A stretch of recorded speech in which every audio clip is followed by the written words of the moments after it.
Shalom teman-teman remaja semuanya, puji nama Tuhan. Hari ini kita masih bisa beribadah, kita masih bisa memuji Tuhan. Mari saya ajak teman-teman untuk bangkit berdiri. Saya persilakan teman-teman untuk saat teduh sejenak. Kita renungkan kasih Tuhan, kebaikan Tuhan di sepanjang hidup kita. Tidak lupa juga kita mohon ampun atas dosa-dosa kita.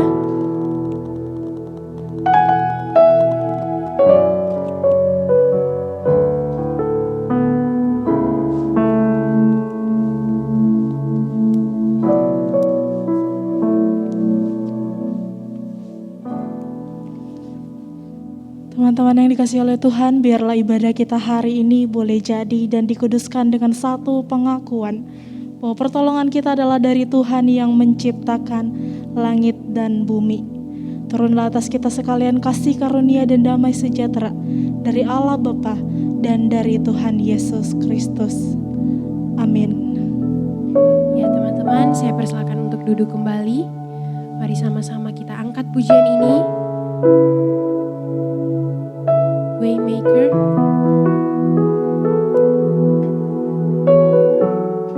Bahwa Tuhan selalu menyediakan jalan bagi kita. Mari kita siapkan hati kita.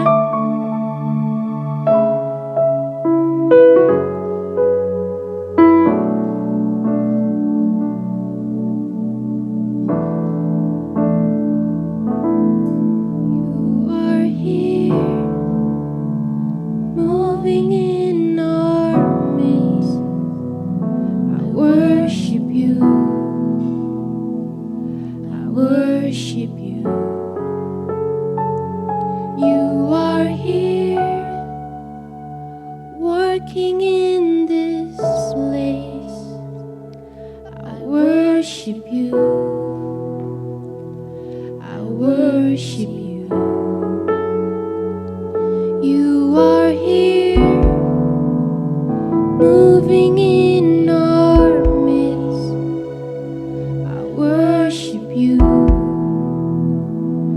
I worship you. You are here, working in this place. I worship you. I worship you. You are waymaker, miracle worker, promise keeper, light in the darkness. My God, that is who you are.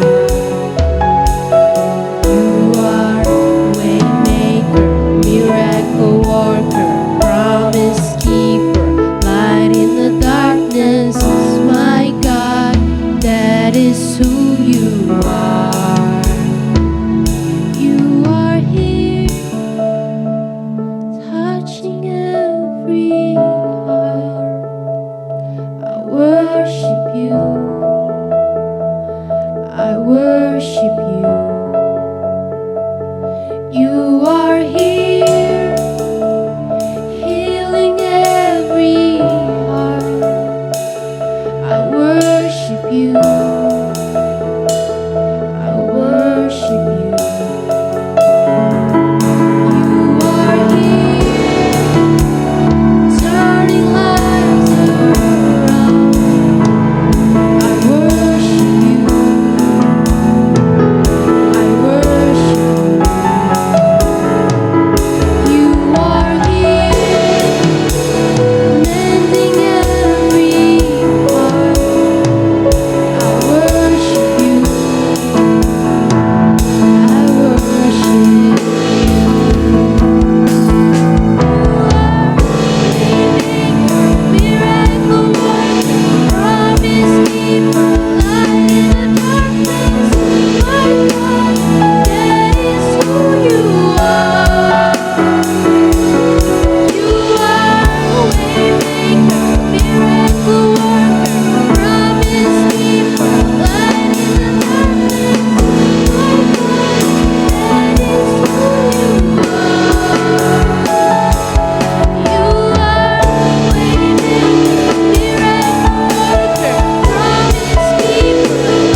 Yesus, terima kasih atas semua berkat-Mu ya Tuhan. Tuhan, sekarang kami akan memulaikan ibadah-Mu.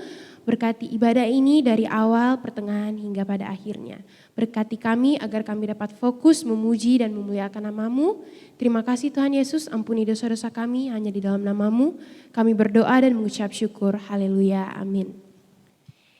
Puji nama Tuhan, teman-teman, saya persilahkan untuk bangkit berdiri. Dengan semangat kita memuji Tuhan, kita memuliakan Tuhan, kita angkat pujian, kecaplah dan lihatlah.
Saatnya kita akan memberikan persembahan untuk Tuhan. Mari kita berikan yang terbaik untuk Tuhan.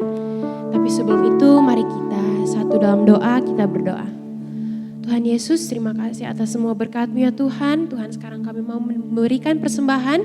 Berkati persembahan ini agar dapat berguna bagi pelayanan-Mu di gereja ini, terutama di Komisi Remaja. Terima kasih Tuhan Yesus, berkati juga tangan-tangan yang akan mengelolanya. Hanya ini doa kami, ampuni dosa-dosa kami, hanya di dalam nama Tuhan Yesus kami berdoa dan mengucap syukur. Haleluya, amin. Teman-teman, untuk persembahannya teman-teman bisa transfer di rekening yang tertera di layar atau dapat mengantarkannya di gereja pada saat jam kerja. Mari kita angkat pujian ini ku milik-Mu sebagai tanda syukur kita. Mari kita berikan yang terbaik untuk Tuhan.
jadikanku baru. Sungguh ku terkagum amanku di dalam-Mu, Yesus. Kau membuatku sesuai rencana-Mu. Kau memegang setiap musim hidupku. Ku serahkan semua kekhawatiranku, ku milik-Mu.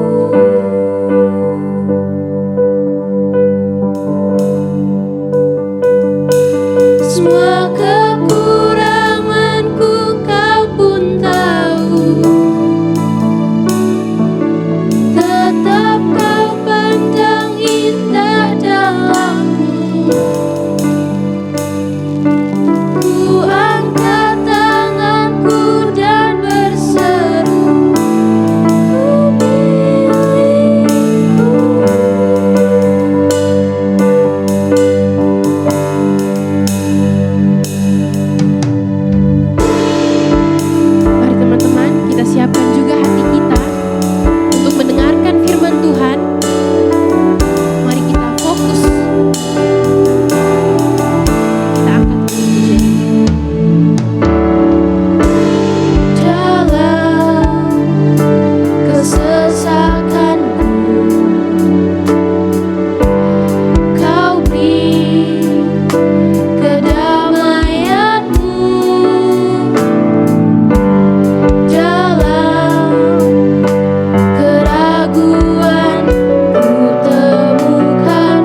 serahkan semua kekhawatiranku, ku milikmu.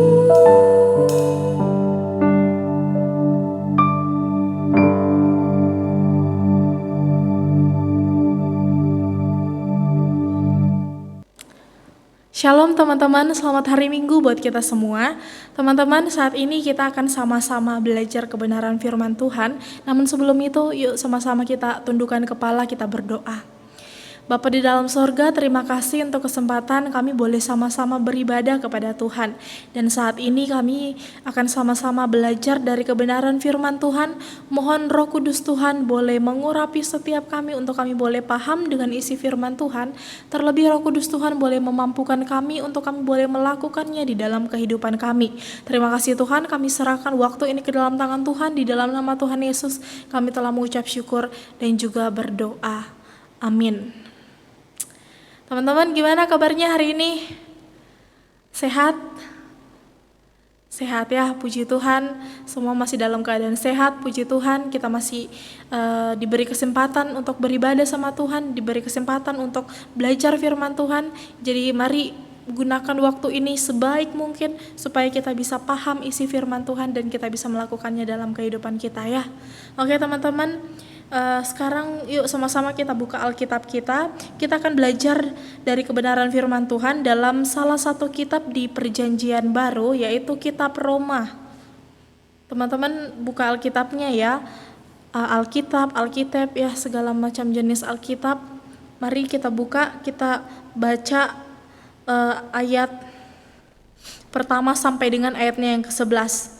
Oke, kakak akan bacakan untuk kita semua dan teman-teman silakan menyimak dari rumah masing-masing. Demikianlah bunyi firman Tuhan, hasil pembenaran. Sebab itu, kita yang dibenarkan karena iman, kita hidup dalam damai sejahtera dengan Allah oleh karena Tuhan kita Yesus Kristus. Oleh Dia, kita juga beroleh jalan masuk oleh iman kepada kasih karunia ini. Di dalam kasih karunia ini kita berdiri dan kita bermegah di dalam pengharapan akan menerima kemuliaan Allah. Dan bukan hanya itu saja, kita bala bermegah juga dalam kesengsaraan kita.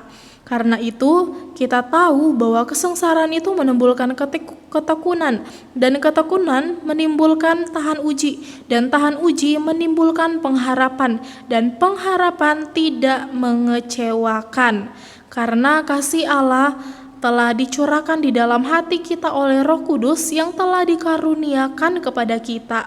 Karena waktu kita masih lemah, Kristus telah mati untuk kita orang-orang durhaka pada waktu yang ditentukan Allah. Sebab tidak mudah seorang mau mati untuk orang yang benar, tetapi mungkin untuk orang yang baik ada orang yang berani mati. Akan tetapi Allah menunjukkan kasih-Nya kepada kita oleh karena Kristus telah mati untuk kita ketika kita masih berdosa. Lebih-lebih karena kita sekarang telah dibenarkan oleh darah-Nya, kita pasti akan diselamatkan dari murka Allah.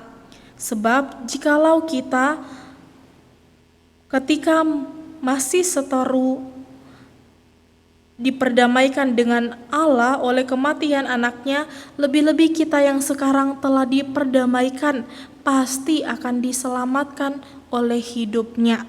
Dan bukan hanya itu saja, kita malah bermegah di dalam Allah oleh Yesus Kristus Tuhan kita, sebab oleh Dia kita telah menerima pendamaian itu. Amin, firman Tuhan.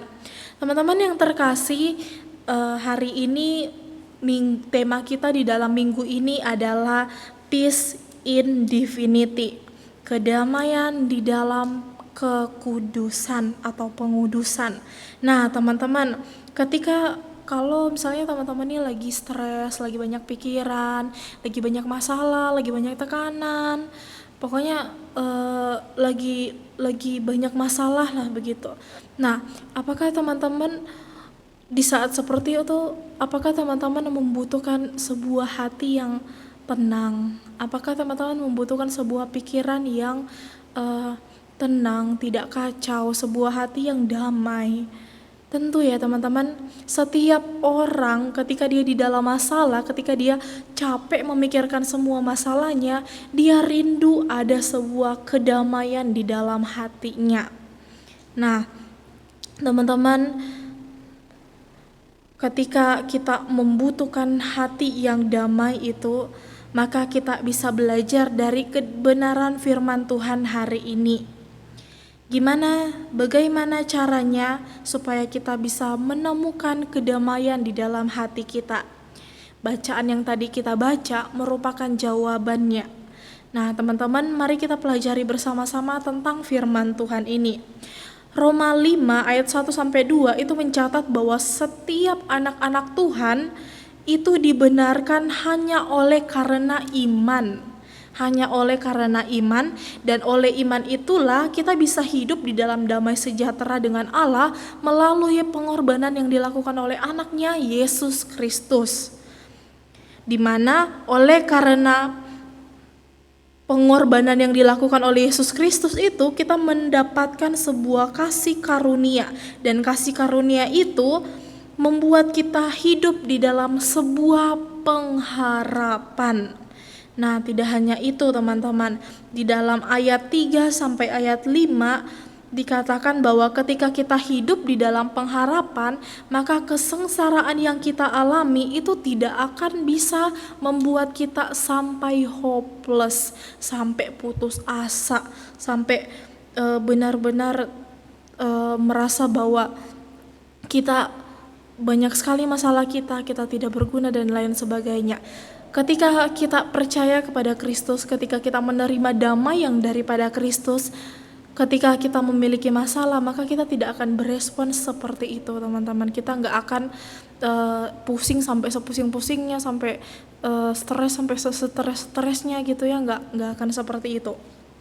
Nah teman-teman, dan satu hal yang kita percaya bahwa kesengsaraan yang kita alami itu akan membuat kita justru semakin tekun dan juga kuat di dalam iman percaya kita. Kenapa? Karena sudah tahan uji. Ketekunan dan kekuatan itulah yang akan membuat kita punya pengharapan yang pastinya tidak akan pernah mengecewakan kita. Dan teman-teman, pengharapan itu muncul karena Tuhan taruh Roh Kudus di dalam hidup kita, di dalam diri kita. Dia mencurahkan Roh Kudusnya kepada setiap orang percaya agar kesulitan apapun yang dilalui oleh orang percaya, mereka akan merasa bahwa mereka bisa melewati masalahnya karena ada seorang penolong, yaitu Roh Kudus yang akan senantiasa ada bersama-sama dengan dia, yang akan senantiasa menolong dia di dalam menjalani kehidupan setiap hari.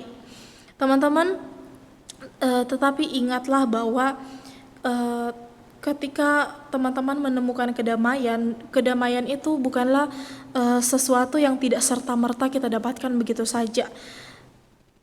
Tidak bisa kita mendapatkan kedamaian waktu mulut kita ini bilang kalau kita percaya kepada Tuhan, dan mulut kita ini bilang bahwa kita mau menyerahkan seluruh hidup kita sama Tuhan, dan kita mengakui bahwa Tuhan Yesus itu adalah juru selamat kita pribadi. Tidak bisa sampai di situ teman-teman. Tidak bisa, kedamaian tidak bisa serta-merta kita dapatkan hanya ketika kita mengakui dengan mulut kita bahwa kita percaya kepada Tuhan. Kalau orang bilang gak cuma omdo ya, gak cuma omdo, gak cuma omongan doang, gak cuma di bibir doang, gak cuma di mulut doang itu pengakuan, tapi di dalam tindakan setiap hari dia membuktikan bahwa dia sungguh-sungguh percaya kepada Kristus. Nah teman-teman, iman itu gak cukup cuman omdo, gak cukup cuman di mulut doang. Firman Tuhan kan bilang ya, iman tanpa perbuatan hakikatnya adalah mati. Benar gak teman-teman? Iman tanpa perbuatan hakikatnya adalah mati. Artinya teman-teman, sekalipun teman-teman itu bilang sama Tuhan, bilang sama orang-orang di sekitar, bilang sama orang tua bahwa teman-teman itu orang yang percaya, tetapi di dalam kehidupan setiap hari teman-teman tidak menunjukkan ciri sebagai orang percaya, maka teman-teman gak bisa dibilang beriman kepada Tuhan. Kenapa? Karena imannya tuh cuma sampai di sini nih, di kepala. imannya nggak sampai turun ke tindakannya. Iman tanpa perbuatan hakikatnya adalah mati. Teman-teman, ketika teman-teman itu mengaku bahwa teman-teman punya iman kepada Tuhan, memang sih iman itu adalah segala sesuatu yang kita percaya meskipun kita tidak pernah melihatnya. Nah, berarti kan itu maksudnya adalah pribadi masing-masing ya gitu, yang pribadi masing-masing antara kita dengan Tuhan. Meskipun iman itu kaitannya adalah masing-masing pribadi antara kita dengan Tuhan, Tuhan yang tahu seberapa kita beriman sama Tuhan. Tapi kalau di dalam tindakan setiap hari teman-teman tidak menunjukkan tentang iman teman-teman, maka teman-teman nggak bisa dibilang sebagai orang percaya. Karena kenapa? Ya firman Tuhan tadi bilang bahwa iman tanpa perbuatan hakikatnya adalah mati. Contohnya gini nih, gimana bisa teman-teman bilang seseorang baik kalau teman-teman sendiri belum pernah lihat kebaikan orang itu? Gimana mungkin teman-teman percaya bahwa orang itu adalah orang baik kalau teman-teman tidak pernah lihat, orang-orang tidak pernah bilang tentang dia, orang-orang tidak pernah cerita tentang dia, teman-teman nggak pernah lihat langsung, bahkan orang itu nggak pernah menunjukkan kebaikan kepada teman-teman. Nggak bisa kan, samalah seperti iman kayak gitu. Gimana mungkin orang-orang akan menilai teman-teman adalah orang yang beriman kepada Tuhan, orang yang percaya kepada Tuhan, kalau di dalam hidupnya mereka tidak temui bahwa teman-teman benar-benar percaya kepada Tuhan. Terus gimana dong Kak? Gimana caranya supaya kita bisa peroleh damai sejahtera melalui iman yang kita punya? Nah, teman-teman bisa memperolehnya dengan sebuah cara, yakni menjaga kekudusan hidup. Menjaga kekudusan hidup. Orang yang mampu menguasai dirinya dan menjaga kekudusan hidupnya, meskipun dia nanti akan dapat masalah, dapat tekanan dan juga penderitaan, dia tidak akan terlalu khawatir.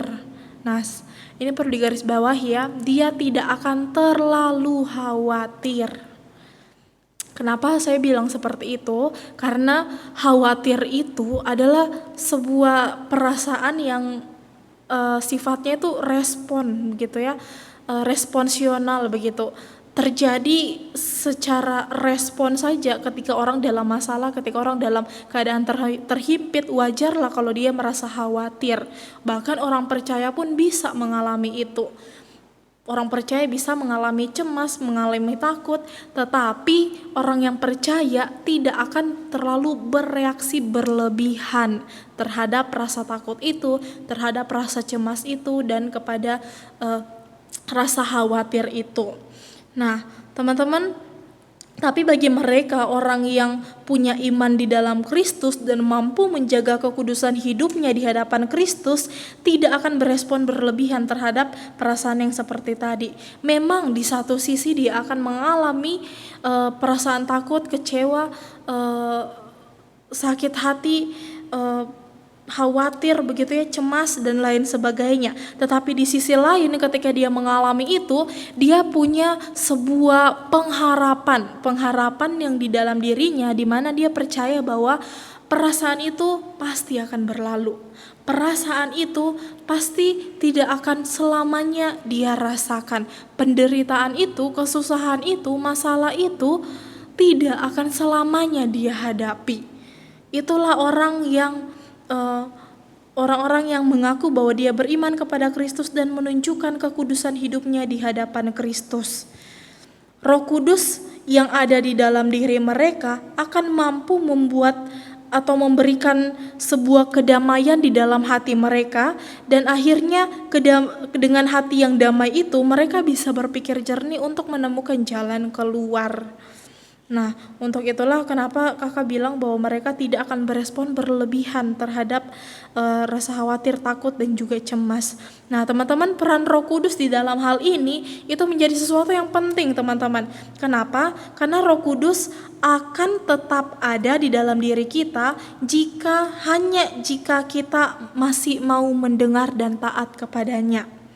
Nah, teman-teman, orang yang percaya kepada Kristus, ketika dia mengaku bahwa dia percaya kepada Kristus, maka Kristus itu memateraikan dia dengan Roh Kudus. Kristus memberikan dia Roh Kudus untuk menolong dia di dalam kehidupannya. Dan ketika dia menjalani kehidupannya, maka Roh Kudus akan senantiasa bimbing dia. Bahkan ketika dia di dalam keadaan terpuruk, Roh Kudus akan mampu membuat dia bangkit kembali. Ketika dia merasa cemas dan juga khawatir, Roh Kudus akan menghibur dia dan memberikan jalan keluar. Nah, teman-teman, selagi Tuhan masih berkenan atas hidup kita, Roh Kudusnya akan dibiarkan untuk tinggal di dalam hati kita. Namun jika Tuhan tidak berkenan atas hidup kita, Tuhan bisa saja membuat Roh Kudus itu tidak lagi bekerja dalam diri kita. Posisinya masih ada, Roh Kudusnya masih ada dalam diri kita, tapi posisinya dia itu sudah bergeser. Yang menempati hidup kita, yang menguasai diri kita itu bukan lagi Roh Kudus, tetapi roh yang daripada si iblis, roh jahat. Dan roh jahat itu akan membuat hidup kita hancur berantakan. Nah, teman-teman, untuk itu yuk sama-sama cari perkenanan Tuhan dalam hidup kita. Perkenanan itu cuma bisa kita dapatkan kalau kita bisa memenuhi syarat sebagai anak Tuhan yang mampu menjaga kekudusan hidup kita di hadapan Tuhan dan senantiasa mau melakukan perintahnya dalam kehidupan kita.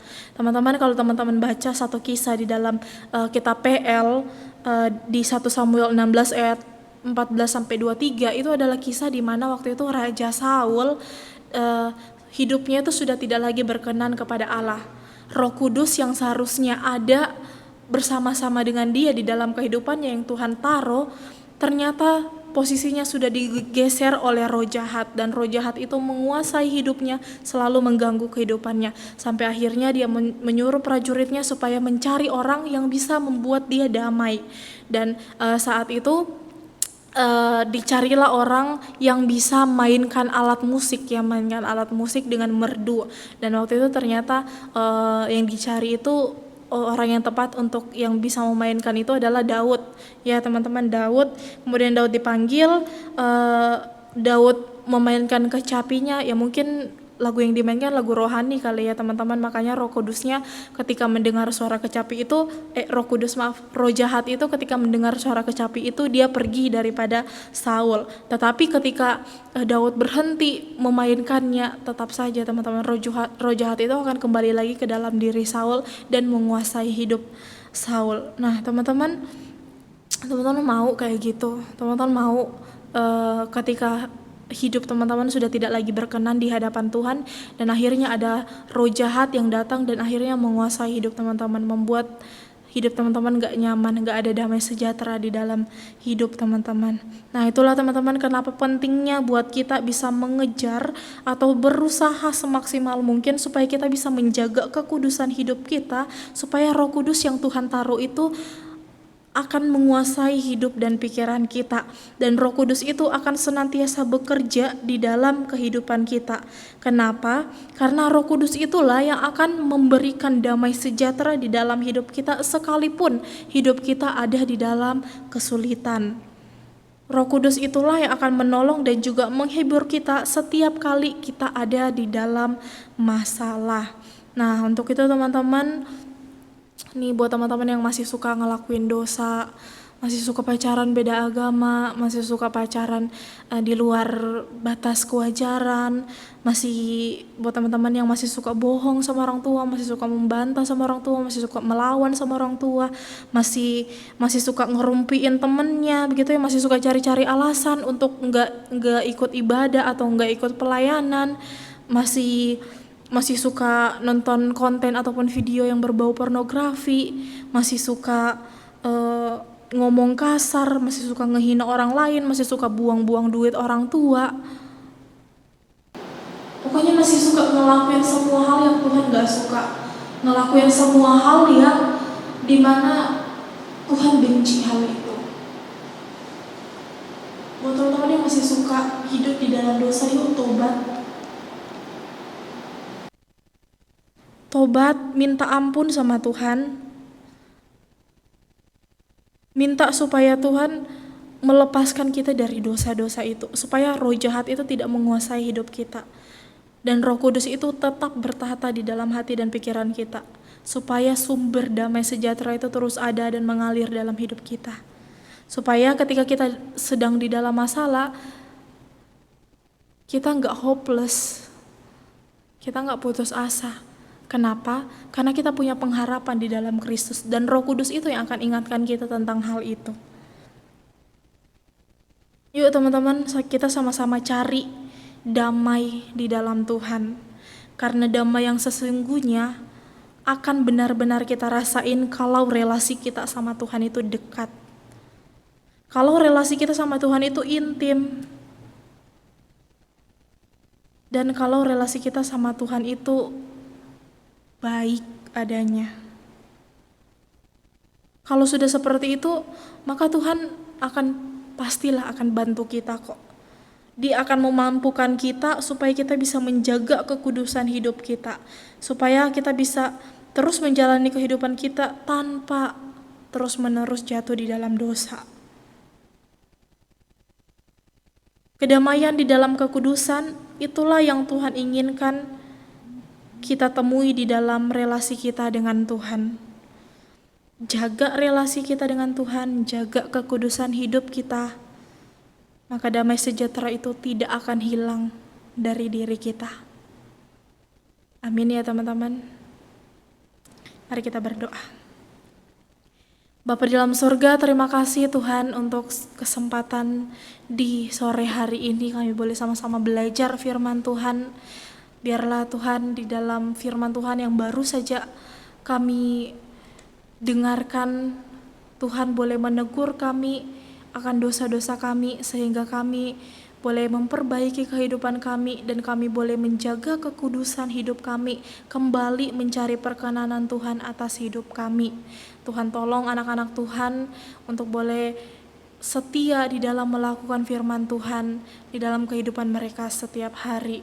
Terima kasih Tuhan, dan di dalam kesempatan ini juga kami mau berdoa dan bersyukur untuk beberapa hal. Yang pertama, kami mau bersyukur untuk teman kami Joy Antonio yang kemarin berulang tahun di dalam minggu kemarin. Biarlah di dalam segala aktivitas yang dia lakukan, dia tetap memuliakan Tuhan. Di dalam studinya Tuhan boleh buat berhasil.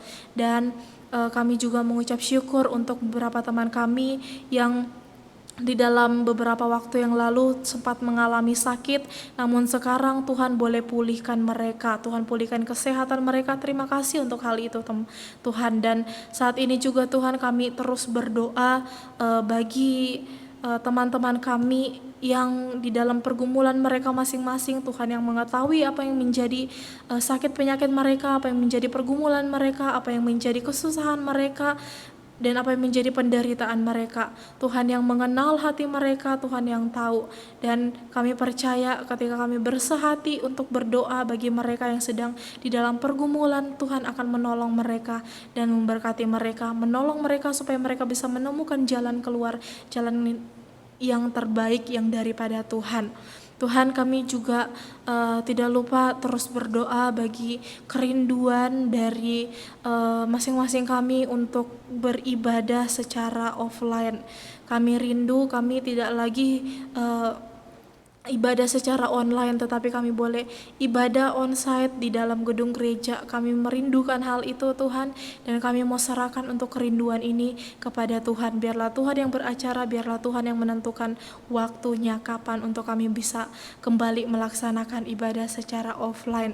Tuhan, kami juga terus berdoa mendukung bagi pelayanan di gereja kami, untuk setiap hamba-hamba Tuhan yang melayani, untuk setiap para majelis dan juga pengurus komisi yang ada. Tuhan juga boleh tolong mereka di dalam komisi mereka masing-masing, di dalam tugas dan tanggung jawab mereka, pelayanan mereka masing-masing. Tuhan berikan kuat kesehatan di dalam menjalani kehidupan setiap hari, terlebih di dalam mereka menjalani pelayanan yang Tuhan percayakan kepada mereka.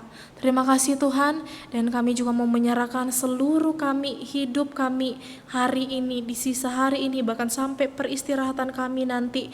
Tuhan boleh jagai dan sertai kami. Terima kasih Tuhan, ini doa dan permohonan kami yang kami naikkan di dalam nama anak-Mu Yesus Kristus yang telah mengajarkan kami berdoa demikian. Bapa kami yang di surga, dikuduskanlah nama-Mu, datanglah kerajaan-Mu, jadilah kehendak-Mu di bumi seperti di surga. Berikanlah kami pada hari ini makanan kami yang secukupnya, dan ampunilah kami akan kesalahan kami, seperti kami juga mengampuni orang bersalah kepada kami. Dan janganlah membawa kami ke dalam pencobaan, tetapi lepaskanlah kami daripada yang jahat, karena Engkaulah yang punya kerajaan dan kuasa dan kemuliaan sampai selama-lamanya. Amin. Teman-teman, saya persilakan untuk bangkit berdiri. Kita akan mengikrarkan pengakuan iman rasuli.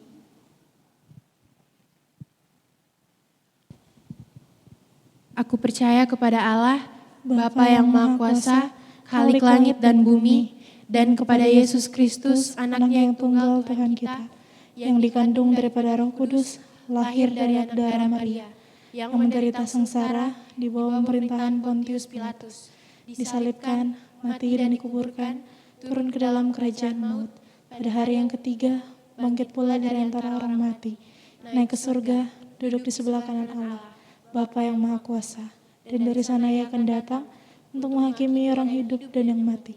Aku percaya kepada Roh Kudus, gereja yang kudus dan am, persekutuan orang kudus, pengampunan dosa, kebangkitan tubuh, dan hidup yang kekal. Amin. Kita akan mengakhiri ibadah kita. Kita angkat pujian layak dipuji disembah.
Terima kasih untuk penyertaan Tuhan di dalam ibadah kami pada sore hari ini.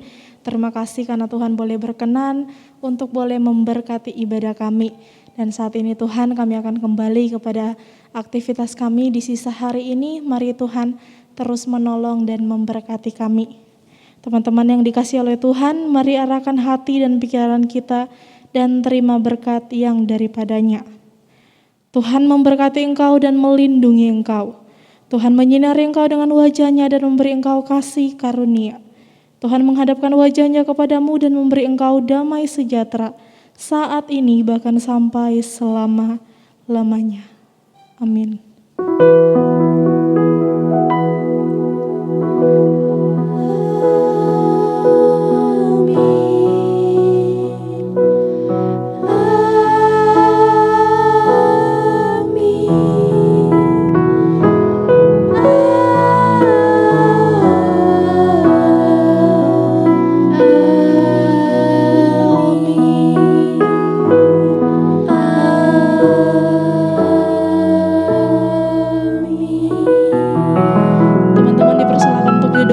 lagi, silakan saat teduh. Selamat hari Minggu, Tuhan Yesus memberkati.